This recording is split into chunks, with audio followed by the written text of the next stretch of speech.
Math is important because everything revolves around math. The dimensions of an object, the amount of time that it takes to do something, the amount of money you pay for something. Math is involved some way.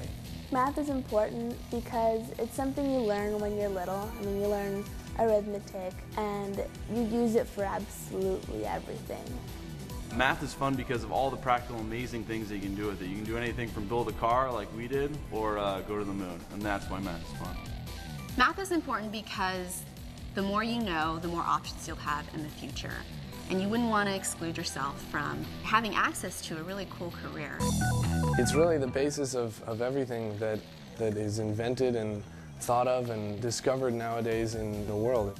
You need that math basis in high school to be able to go to a college and get an advanced degree. It's something that you can use in your everyday life, as well as, you will really find beauty in it. Math is my life. Without it, I'm nobody.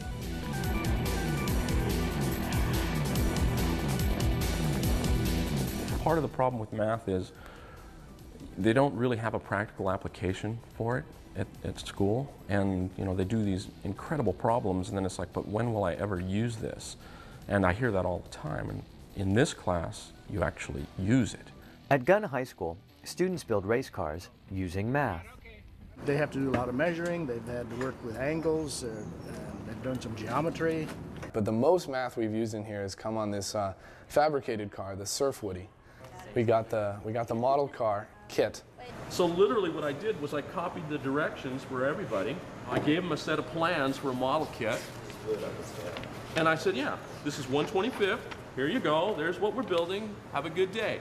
It's a tube frame car, so it's a little more complex than just a flat base. Let's see you duplicate this in 1-to-1. And that's what they did. And then some of the angles we had to change. We put the problem up on the board. And okay, you math wizards, let's go. Tell me what the angle of this should be. I've got this dimension, and solve for X. And it was really interesting to watch them do it. Even for me. It's a friendly, adversarial condition, and I just stand back and watch it, let it happen, and then we talk about the results. It's kind of cool. So it's 9.3 inches. Mr. C, we got it. Yeah. All right. One of the helpers who comes out, he's a member of the Model T Club. He is a mechanical engineer, so he helped us with the calculations. This project has really helped us solidify our interest in both engineering and mechanical side of things. It was a lot of cutting and a lot of measuring and a lot of ratios and a lot of cosines and sines and all sorts of trig.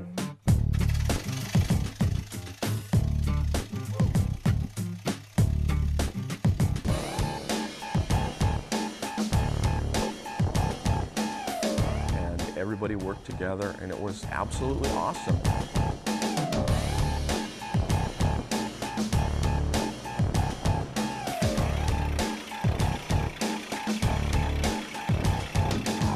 Even the events that we play out on weekends will need to know a little bit of math. So it's funny, you can almost sneak it up on them, if you know what's coming.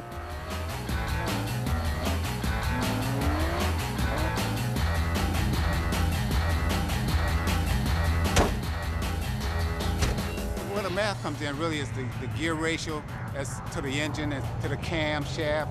If you run like with a 750 CFM carburetor, you have to run with at least 2.5-inch pipes. And my teacher always told me, he says, one thing you want to do, Mike, you want to develop a technique. He says, just get the math and just go over those problems over and over and over and over. And that pretty much helped me get through.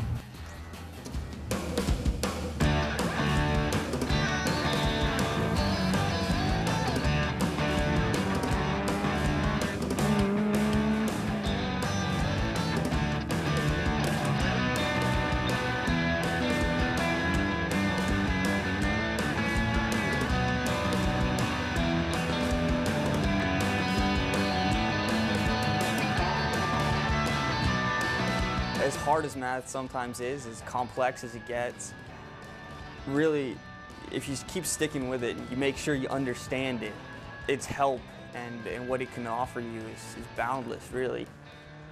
It's surprising how important it is to learn these fundamental concepts now, because engineering, math, and a lot of scientific fields, the entering point is at middle school, high school. And so if you don't start now, it's really hard to catch up in college. Relying on their high school math skills, Stanford University students design and build innovative cars. Designing a car is a complex thing that involves everything from creative thinking to hard analytic thinking. You start adding some of the mathematics to be able to reason about the size, the shape, the form of things. How do you prototype it, experiment with it, iterate, do another iteration to come out with a product at the end. Really good engineers have both sides of their brain going, the creative, wacky side as well as the strong analytic side, and they are really the individuals that can come up with revolutionary ideas. Where in high school it's just basically plug and chug equations and kind of repetitive nature problems, where in college we're doing a lot of stuff that we kind of have to develop our own questions to answer to get a design into functioning reality. So it's really important to learn how to ask important questions, not be afraid to ask questions, and do what you need to seek out the answers to those. We basically built and designed a solar car, which is the car that runs off the energy of the sun. It's all electric, which is good for the environment. Car number 16 is Stanford University. And raced it in a race that went from Texas to Calgary in Canada. That's basically where I learned a lot of my hands-on engineering skills. A team of about 10 students built the car from scratch. I was the one who was able to drive the car across the finish line. We were really proud that our experience had gone so well and that we didn't end up getting first place. So this is a test vehicle where they can take ideas they have about how to do better braking, how to do better steering, and quickly configure this car in a way that lets them take that idea, implement it, and then take it actually to a test track. And they can do tight turns and see how it reacts to panic situations and learn from that and come back, iterate, tweak the vehicle a little more, and run another test. My work is trying to keep the driver in control, especially during dangerous situations where you're trying to make an evasive maneuver or you're driving on slippery roads. So race car drivers have this wonderful ability to keep control of the vehicle even at the limits of handling. If the steering wheel starts to feel light, then they know that they're approaching the limits. So I'm using that steering wheel feel, the torque through the steering wheel, to estimate how slippery the surface is and how much the vehicle is starting to slide to the side. I not only design the algorithm, I'm also implementing it on our research vehicle. One of the things that we've done is made some hardware modifications to our vehicle. When we were doing some high G maneuvers, so really pulling the car at high speeds or high accelerations, we wanted to make sure the car didn't roll over. And by doing that, we had to build outriggers, which are basically just long steel beams with caster wheels attached at the end, so if the vehicle did roll, it would touch down and stabilize the vehicle. Without math, you wouldn't be able to do any of this stuff. It's about applying mathematical concepts to new problems to get new solutions. So the part that I think was probably most exciting for me for the X1 project was this last summer, where we worked for 8 weeks in a row on building the entire chassis together. What was really exciting was seeing it all come together from a CAD model and virtual space and being built up on our chassis plate with parts that would just slip right in because all the calculations had been done correctly. It'd be really interesting to solve some of the global problems that we're facing right now. How do you solve the emissions problem? How do you give vehicles to people who can't afford them? And how do you solve the traffic issue because there's just not enough space? Where we are right now is standing on what's called the toilet bowl, which is the highest G bank turn that we use on a road course in our Milford Proving Grounds. And this course was done actually virtually from data that we took from tracks that we wanted to emulate around the world. At General Motors, millions of vehicles are built using math. Even what appear to be video games are actually mathematical formulas come to life. Math is the basis for all the design and evaluation that happens before, during, and after cars get built. We've simulated this in a piece of software called vSim, and the arrows are representative of the brake temperatures at each corner as we go through this course.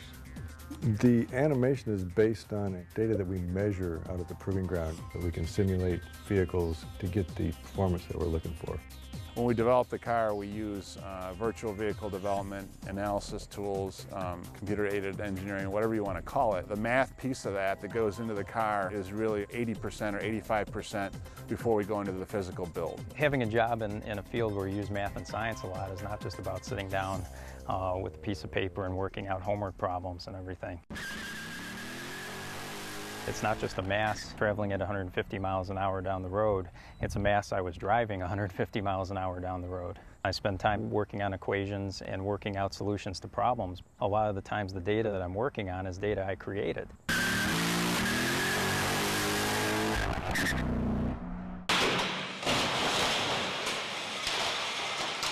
It's impressive how fast the car can accelerate and its top speed and everything, but you have to come down from that. You have to slow down. Brakes are safety systems. There's a lot in making sure that they always work all the time correctly and never let you down.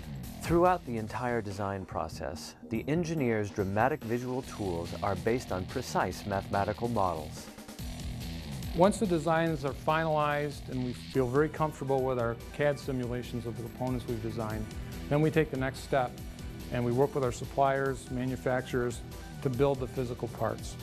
When the vehicle is at speed, that kinetic energy of the vehicle has to be converted into heat energy to slow the vehicle down. And the heat energy that goes into the rotor is equal to the rotor mass times the heat energy coefficient of the rotor times the delta T that the vehicle is traveling at.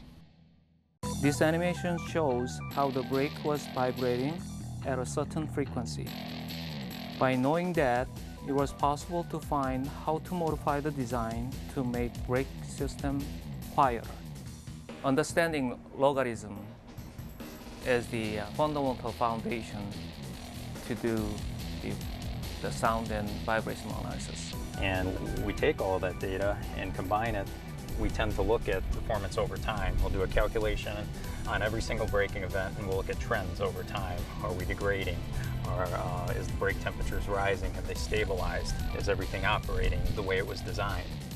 This is very similar to a high school physics problem where you actually have a mass on a ground plane and the force you exert to try to move the block is basically the braking force that it provides to the car. The automobile is probably the most competitive product environment in the world, and the more you learn and are able to learn and the faster you're able to learn as a result of high school mathematics, the better you're going to be at your job here in engineering.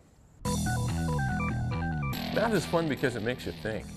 Math is fun because you can really get to understand what's going on in the world around you. Math is fun because if you get a problem and then you go through all the strategy and you plug in all the numbers and you get the right answer, it's a really great feeling. It's always challenging, but it's a lot of fun.